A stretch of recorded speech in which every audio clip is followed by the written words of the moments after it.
I have special teaching methods, she replied, her smile never reaching her eyes. Methods passed down through my family for generations. Every child is gifted. You just need to know how to extract that gift. The word extract made Mr. Adebayo uncomfortable, though he couldn't say why. Grace, a 9-year-old girl with bright, curious eyes and a laugh that could light up the darkest room, lived with her father, Samuel, in a small compound at the edge of Udoka Village. Her mother had died 2 years ago, and Samuel worked 3 jobs: farming, carpentry, and night watchman, just to feed them. Education? That was a dream too expensive for dreams. Grace would watch other children walk to the government school in their uniforms, carrying their books, and her eyes would fill with longing. Samuel's heart broke every time. "Papa, when can I go to school?" she'd ask. "Soon, my flower, soon," he'd promise, knowing soon meant probably never. Then, on a Tuesday morning, she arrived. A woman of impossible elegance stepped into the village square. She wore a crisp white suit that somehow stayed spotless despite the red dust. Her skin glowed like she'd never seen the sun. Her smile was perfect, too perfect, though no one noticed that detail then. "Good morning, beautiful people of Udoka." Her voice carried across the square like honey on the wind. "My name is Patience Okafor, but you may all call me Aunty Patience. I've come with wonderful news." The villagers gathered, curious. "I am opening a free school, completely free. No fees, no uniforms required, no book costs. Just send me your children each morning and I'll teach them everything: reading, writing, mathematics, science, even computer skills." The crowd murmured with suspicion. Nothing in life was free. "Why?" asked Chief Emeka, the village head. "What do you want in return?" Aunty Patience's smile never wavered. "I want nothing but the joy of educating the next generation. You see, I was once a poor village girl like your daughters. A kind teacher educated me for free and I became successful. Now I am paying it forward. Call it my life's purpose." She pulled out a briefcase and showed them certificates, teaching credentials, photos of her standing in front of schools in other countries. Everything looked legitimate. "Classes start tomorrow," she said. "Bring your children to the old community hall at 8 a.m. I've already renovated it into a proper school. Come see for yourselves." And indeed, when the villagers went to look, the old abandoned community hall had been transformed. Fresh paint, new desks, a blackboard, shelves of books, computers, actual computers sitting on tables. "It's a miracle," Mama Ngozi declared. Samuel knelt before Grace that evening. "Tomorrow, my flower, you go to school. Finally." Grace's scream of joy brought tears to his eyes. The first day, 23 children arrived at Aunty Patience's school. Grace held her father's hand tightly as they approached. "You'll be wonderful, my flower. Learn everything. Make your mama proud." Aunty Patience stood at the door, greeting each child personally. When Grace approached, the woman's eyes seemed to linger on her, studying her bright smile, her animated expressions, her natural enthusiasm. "What's your name, darling?" "Grace, ma. Grace Okonkwo." "Grace. What a beautiful name, full of life." Aunty Patience's smile widened. "You're going to do wonderfully here." The first week was magical. Children came home singing what they'd learned. Grace would recite her ABCs while helping her father cook, counting in English and French. 10-year-old David, who'd never held a book before, was reading full sentences.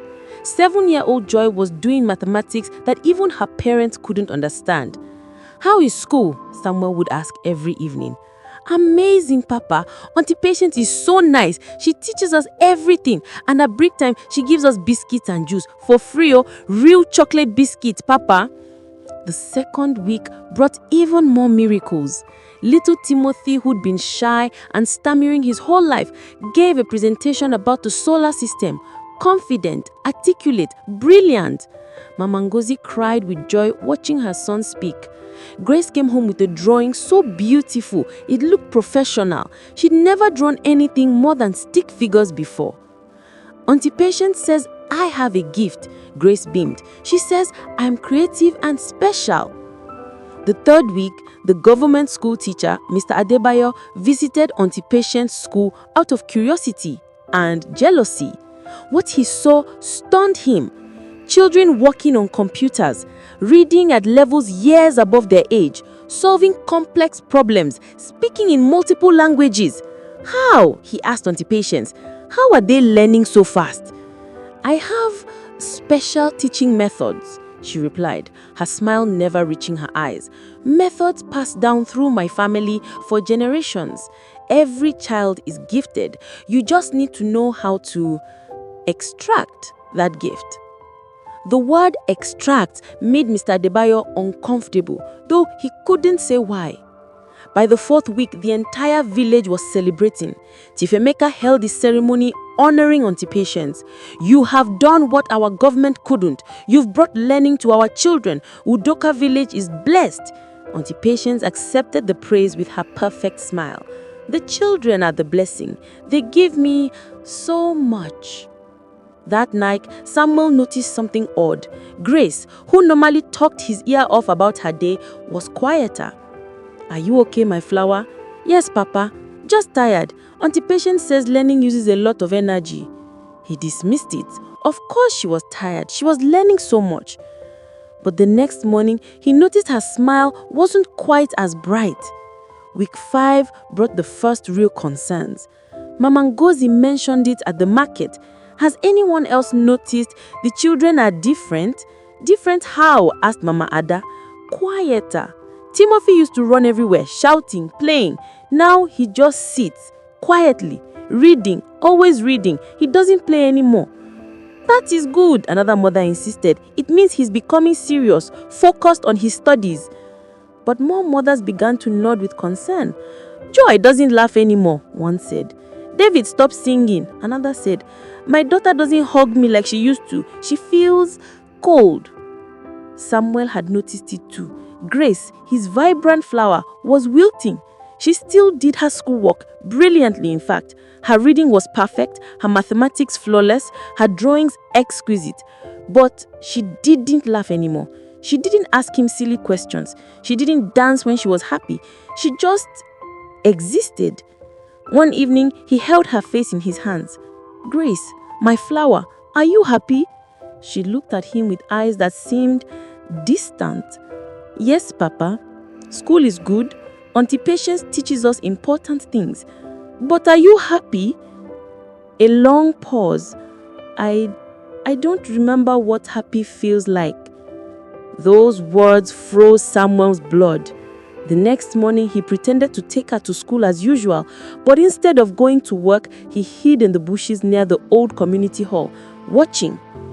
The children arrived, 23 of them, all walking in perfect formation.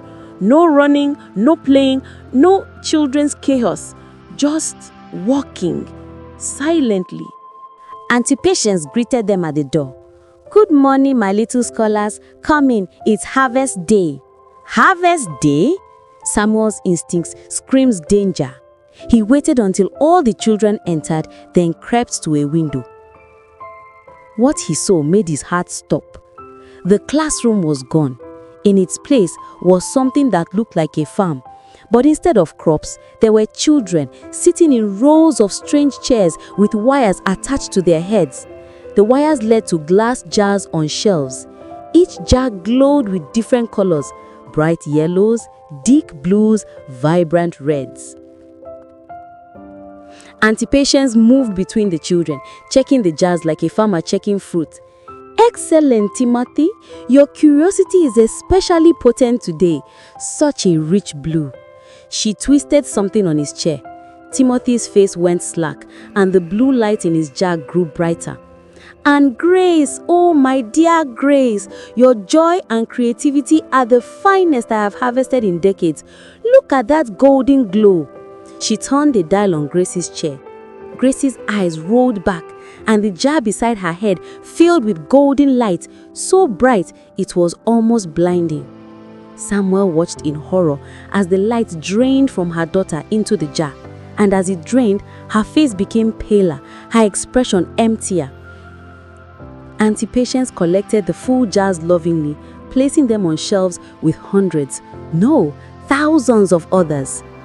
Thank you, children. Your gifts sustain me. Your joy keeps me young. Your creativity fuels my power. Your wonder makes me immortal. You won't miss them. You'll be excellent students without these distractions. Perfect, obedient, empty. Exactly how I need you. She began to change. Her beautiful face twisted, aged, became something ancient and terrible. Her skin turned gray. Her perfect smile revealed teeth too sharp, too many. In another few weeks, you'll be completely drained. Then I'll release you back to your parents as model students, empty shells who obey perfectly, learn mechanically, and feel nothing. And I'll move to the next village, and the next, and the next. 400 years I've been doing this. Thousands of children, an endless harvest. She laughed, a sound like breaking glass. Samuel stumbled backward from the window, his mind reeling. He had to save them, save Grace, save all of them. But how do you fight a witch who's been harvesting children's souls for 400 years? Samuel ran to the only person who might believe him, Mama Elena, the oldest woman in the village, rumored to know the old ways. He burst into her compound, breathless. Mama Elena, Aunty Patience, she's not human. She's draining the children. I know, the old woman said calmly, not looking up from grinding herbs. You know? I suspected from day one. Nothing is free, Samuel. There's always a price. I warned the chief, but he didn't listen. Nobody listens to old women anymore.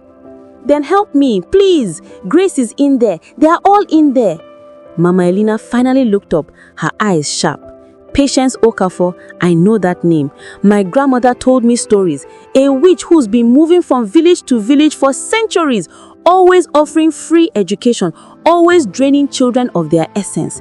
She feeds on joy, creativity, wonder, curiosity, everything that makes a child a child. How do we stop her? You can't kill her. She's too powerful. But you can break her harvest. The jars, they are her power source. Break the jars, the essence returns to the children. But you have to break them all, every single one. If even one remains, she will just start over. But there are hundreds, thousands. Then you better walk fast. Mama Elena handed him a small bottle, palm oil blessed by 7 priests. Coat your hands in it. The jars won't break with normal force. They are protected by her magic. But this oil will let you shatter them. Samuel took the bottle with trembling hands. What if she catches me?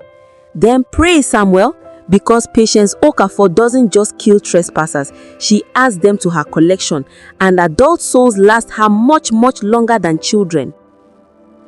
Samuel waited until night. The school was dark, but he could hear Aunty Patience inside, singing a lullaby that made his skin crawl.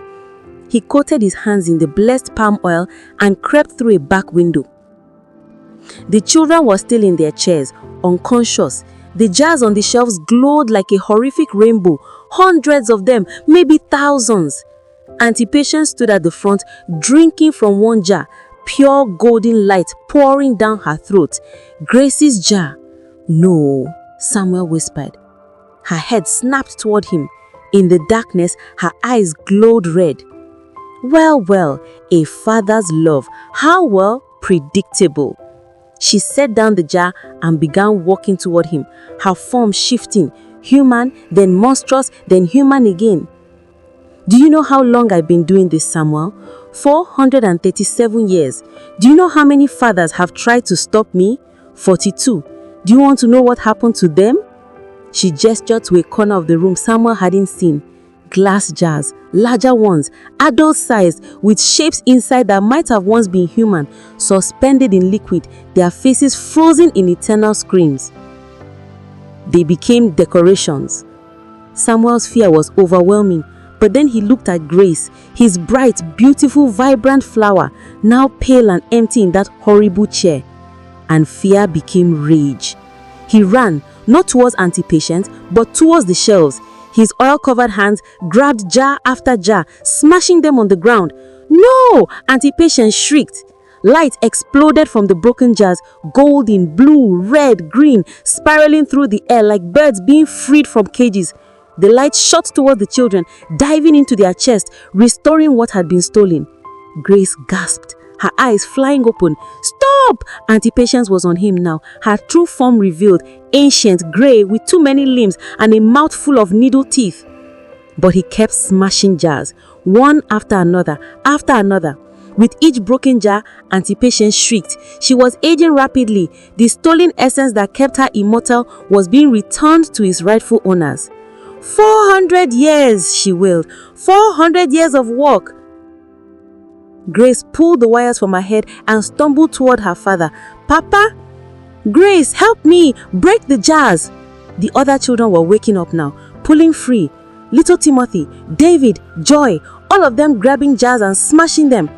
The room became a storm of breaking glass and freed light. Aunty Patience was shrinking, collapsing, decaying. "No, no, I need them. I need their joy, their creativity, their life." The last jar broke.